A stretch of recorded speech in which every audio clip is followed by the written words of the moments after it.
Boa noite, irmãos, boa noite, irmãs, não só do Viana de Carvalho, mas de toda a comunidade cristã e espírita que está se conectando agora nesse canal do YouTube para a nossa conversa simples, humilde, mas em torno de um assunto bem interessante e ainda bem polêmico. Hoje nós vamos falar sobre morte. Tá com medo? Tem temor da morte? Oxê, tu é espírita, criatura. Tenha medo da morte, não.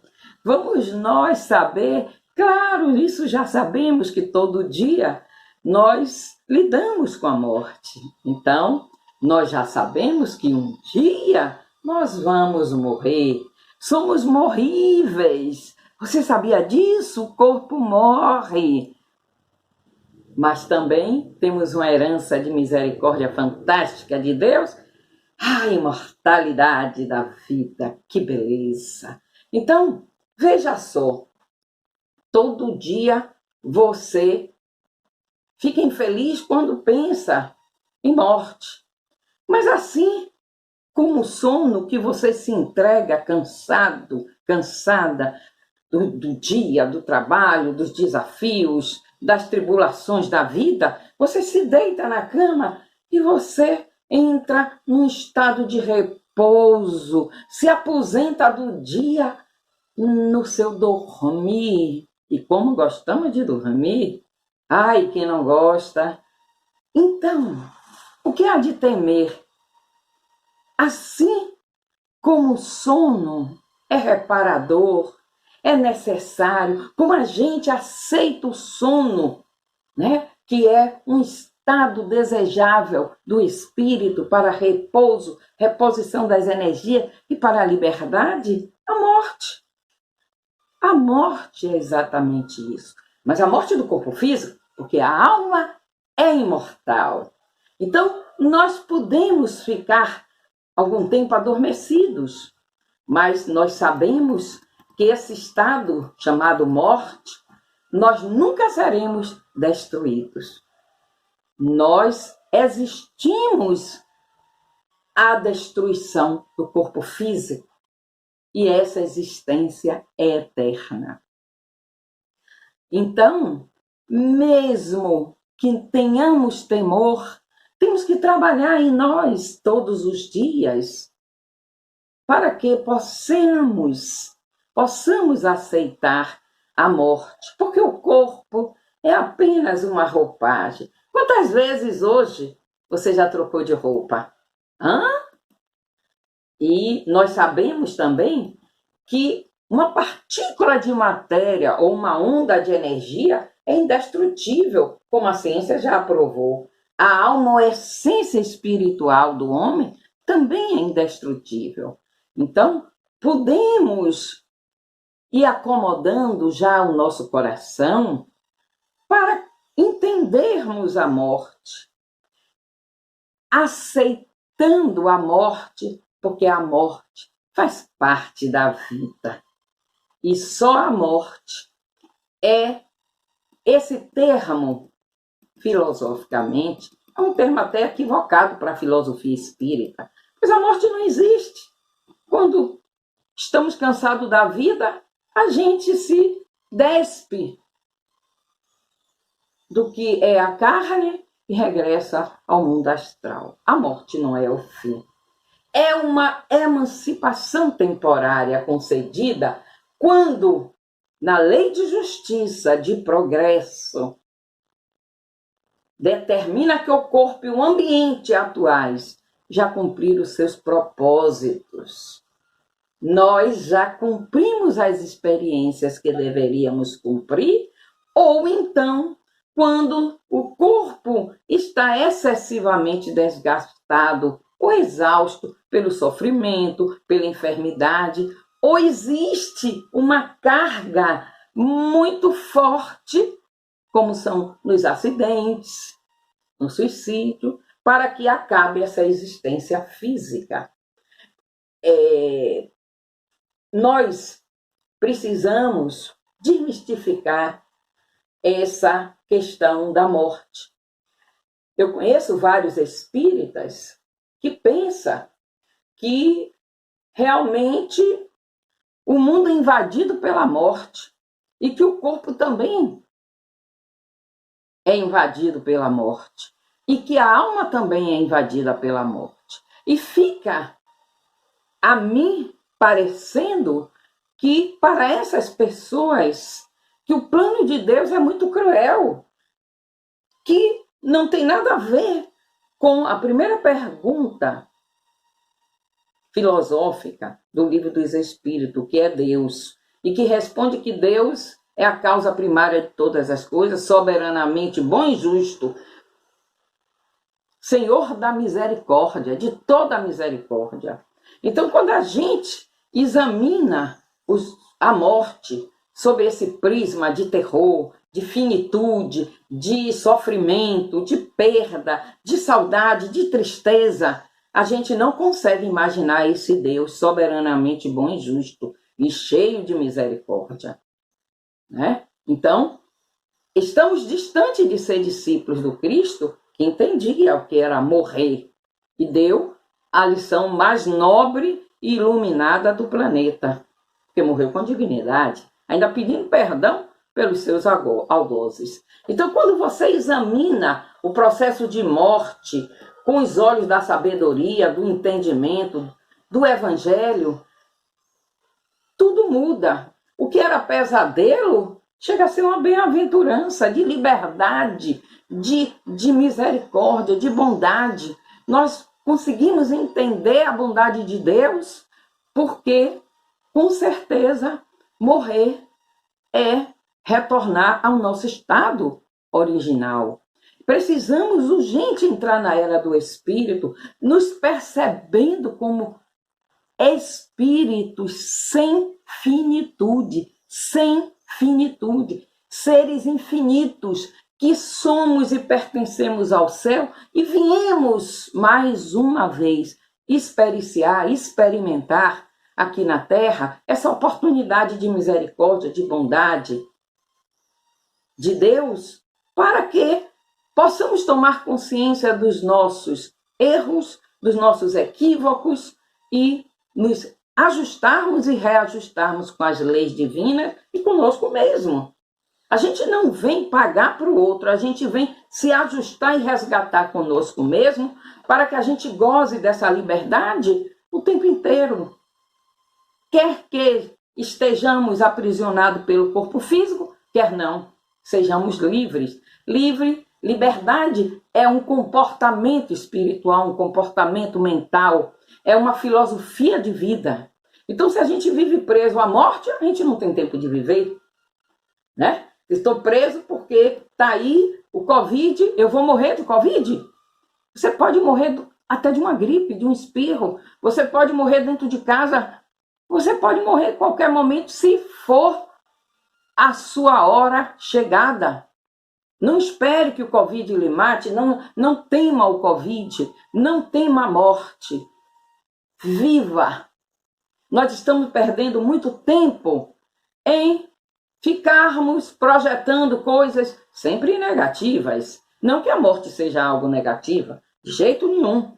Mas nós, às vezes, ficamos projetando dos nossos pensamentos mórbidos e que ficamos sem atravessar a ilusão da morte. Porque a morte, ela, com ou sem medo, ela chegará um dia para todos nós que estamos reencarnados. Então, a gente precisa aprender a lidar com essa finitude carnal, material, e com a nossa imortalidade, essa herança fantástica de Deus. Porque Deus é eterno, mas nós somos imortais. Ou seja, a centelha divina que veio do sol de Deus, Pai e Mãe Todo-Poderoso, Onipotente, Onisciente, Onipresente, tem uma herança forte dessa eternidade, que é a imortalidade. Então, muitas vezes a gente precisa experienciar, trabalhar esse medo, trabalhar esse pensamento mórbido, porque nós estamos vivendo um momento pandêmico em que estamos lidando com morte, morte de vizinho, morte de parente, morte de conhecido, morte na TV, morte em todo lugar. E não foram poucas, foram muitas, né? Mas podemos imaginar que todos se libertaram e todos planejaram a morte. A nossa morte, já diz o nosso querido Emmanuel no Consolador, naquela parte, se eu não me engano, é transição, que diz: toda morte é fatal.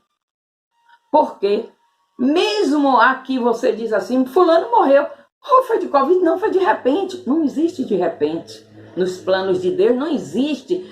Vai ser agora, eu vou aqui caçar fulano, como a gente lê e assiste nos desenhos animados, na revista de Maurício de Souza mesmo. Eu lia muito com minha filha, e tem a morte. Então a morte corria atrás da pessoa, a pessoa se vestia de outra pessoa, mas a morte encontrava. Não é assim. Ainda estamos envolvidos por um pensamento muito primitivo sobre o morrer. Nós temos ainda muitas crendices em torno da questão filosófica, o que é a morte.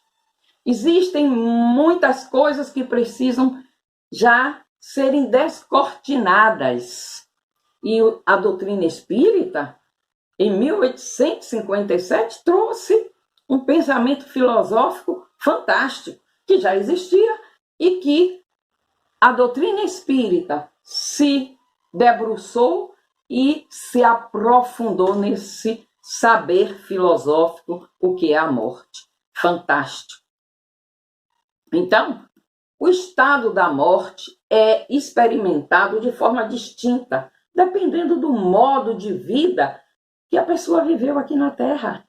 Então, a gente diz, existem diferentes pessoas, né, que têm sono em diferente profundidade e de tempo, duração. Tem pessoas que têm insônia, tem pessoas que não conseguem dormir. Elas experienciam no sono, muitas vezes, o que espíritos experienciam depois da vida, quando já estão no seu estado natural de espírito desencarnados. Então, um homem bom que trabalha, que é bom, que tem contato com a lei, que está experimentando as vibrações do bem, que está praticando o bem, ele entra num sono profundo, inconsciente e repousante por um período curto. Então desperta no mundo astral, porque na casa do meu pai há várias moradas, né? As almas, quando desencarnam, as almas no mundo astral, elas trazem consigo de herança o que elas são, o que elas foram na Terra, enquanto homens, mulheres, crianças. Então, nós precisamos entender a morte, porque eu ouço pessoas dizerem assim, e pessoas espíritas, fulano de tal, Deus tem em bom lugar. Isso é a nossa herança católica. Porque fulano de tal, eu não gosto nem de falar, mas que ele não me ouça, tendo medo, às vezes, do pai, da mãe, do filho, do irmão que desencarnou. Como se as pessoas que conviviam conosco se transformaram em monstros no escuro, né? Pessoas que têm medo do escuro, medo do desconhecido, medo do misterioso. Mas o espírita não tem mais isso. A doutrina espírita já esclareceu a morte de uma forma fantástica. E os livros de André Luiz, nas suas obras, o plano espiritual está todo devassado. Leon Denis, devassando o invisível. Nós estamos devassando o invisível. Né? Ivone do Amaral, nós também temos devassando o invisível. O próprio Emmanuel devassando. A nossa Joana de Anjos, Manuel Filomeno de Miranda, Gabriel Delane, Alexandre Akisakoff, Ernesto Bozano, Camille Flammarion e tantos outros, devassando o invisível, nos falando de vida após a vida, para que a gente tome consciência que os mortos são os vivos, aqueles que viviam conosco, aqueles que estavam reencarnados e que partiram antes de nós para a pátria espiritual. E isso é tão comum que os amigos, né, de outras vidas facilmente se reconhecem no mundo astral. Recentemente, eu perdi meu pai em abril de 2020 e meu pai era ateu. Faço questão de dizer isso, mas era um homem de bem. Me ensinou justiça, me ensinou respeito, a ética. Com ele aprendi a amar e respeitar o próximo como a mim mesmo. Com ele eu aprendi muitas coisas, muitas virtudes. Então, gloriosa é a vida após a morte. Quando ele desencarnou, 3 ou 4 meses depois, eu recebo o mentor lá da Casa de Jesus, dizendo, trouxe seu pai porque ele sentiu saudade de você. Eu estava na cozinha tratando a comida. Eram 5 horas da manhã. E esse horário todos estão dormindo, você está orando, porque eu antes faço meditação, depois vou para o sol, tomo um pouquinho do sol, e sempre estou abençoando a comida, sempre estou orando, fazendo visualização terapêutica, lembrando dos amigos, lembrando de todo mundo. E aí ele disse, nesse momento que você está tão introspectiva, eu trouxe porque seu pai quer te ver. E eu disse, pai, você está bem? Oh, minha filha, me perdoe. Eu bati pé tantos anos com você que o corpo, quando morria, não tinha mais nada. E agora estou aqui vivo. Eu disse, e aí? Como é que você se sente vivo? E ele disse, eu estou ótimo, minha perna ficou boa. Olhe como eu estou. E começou a se apresentar um pouco mais jovem, porque morreu com 98. E eu fiquei feliz em vê-lo se sentindo vivo. E, com certeza, no aprendizado. E continua no aprendizado. Nós somos aquilo que somos. E eu agradeci a Deus a consciência dele em se perceber desencarnado, porque eu disse para ele, você foi tratado com pão de ló pelos guias e mensageiros da Casa de Jesus, hein? Ele disse, não, eu fui tratado como todo mundo, porque aqui não se tem nome nem sobrenome, nós somos seres, filhos de Deus. Eu quase caio para trás, porque meu pai, apesar de ser um filósofo, ser uma pessoa repleta de boas virtudes, ele nunca chegou a ler a Bíblia, que eu saiba. Eu colocava no banheiro dele, ele tinha um banheirinho no quintal, que ele fazia uso, e eu colocava a Bíblia, colocava o livro dos Espíritos, o livro dos Médios, a Gênese. Isso eu, jovem, né? Eu fui para o Espiritismo com 2 anos de idade e fiquei escondida até 14 anos. Com 14 anos eu disse a meu pai, agora eu preciso te dizer, eu frequento a mansão, eu frequento lá o Mensageiro da Luz, de seu Arapiraca, e eu quero te dizer que eu vou continuar a frequentar. E ele disse, você está perdendo tempo, minha filha, porque com a morte acaba tudo.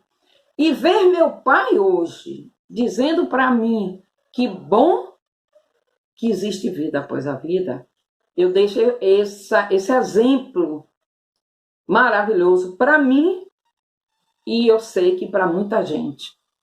E ele dizer que lá não tem nome nem sobrenome, porque ele tinha um pouco de orgulho da questão profissional dele. Ele foi um profissional assim, muito procurado, muito requisitado no Brasil todo.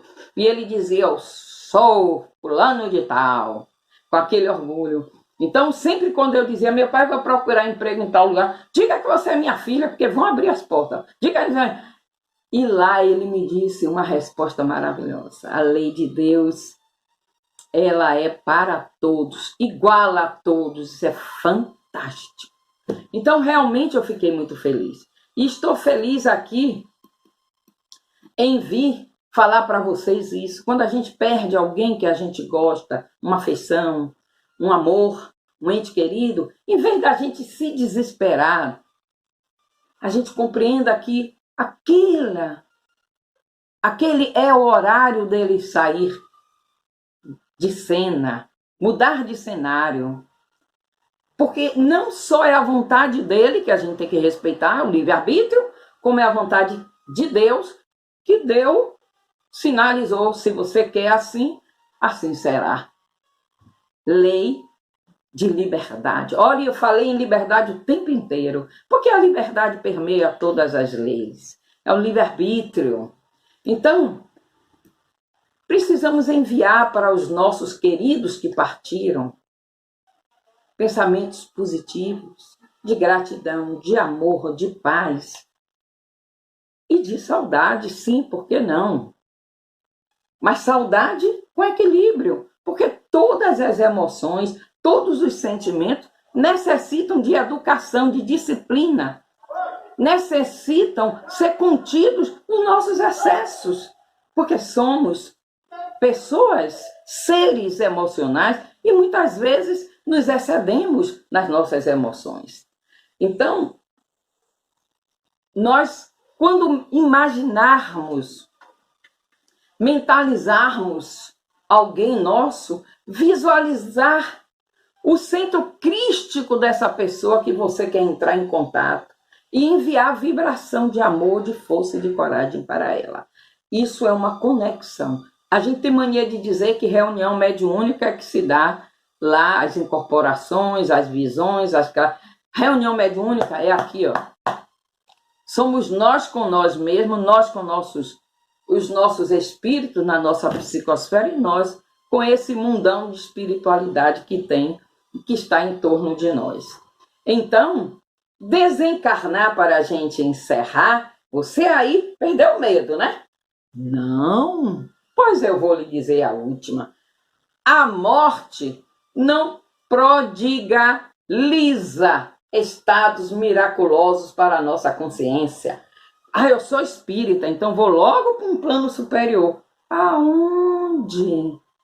O que vai para o plano superior é quem você é agora. O que é que você...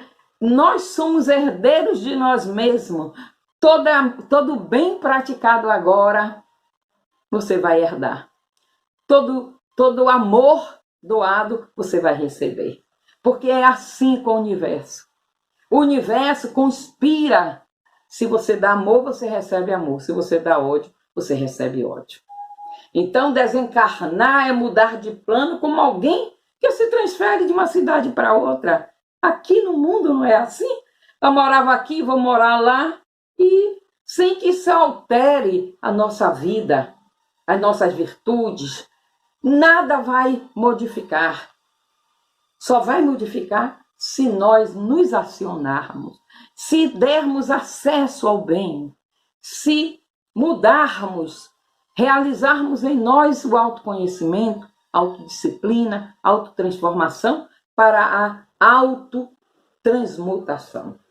Então, eu falaria aqui o tempo inteiro, até morrer.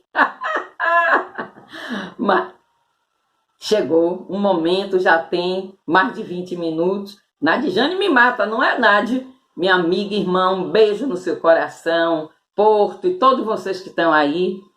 Amo vocês. Um beijo no coração de todos. Tenho certeza que eu não falei tudo, graças a Deus.